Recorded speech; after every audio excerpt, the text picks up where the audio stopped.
сұмдық ақпарат. Ассалаумағалейкум, құрметті көрермендер. Қазақстанда және әлемде болып жатқан жаңалықтар алғашқылардың қатарынан білгіңіз келсе, лайк және подписация таңбаларын басып, біздің арнамызға жазылуды ұмытпаңыз. Атырау облысында полиция әйелдің пышақ жарақатынан зардап шекті.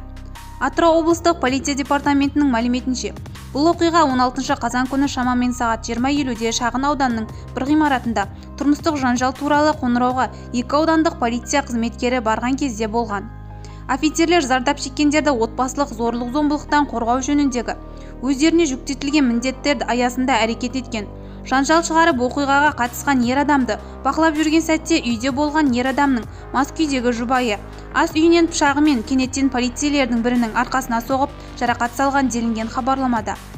Екінші полиция қызметкері әйелді тоқтатқан. Жарақат алған полицей Атырау облыстық ауруханасына жеткізілді.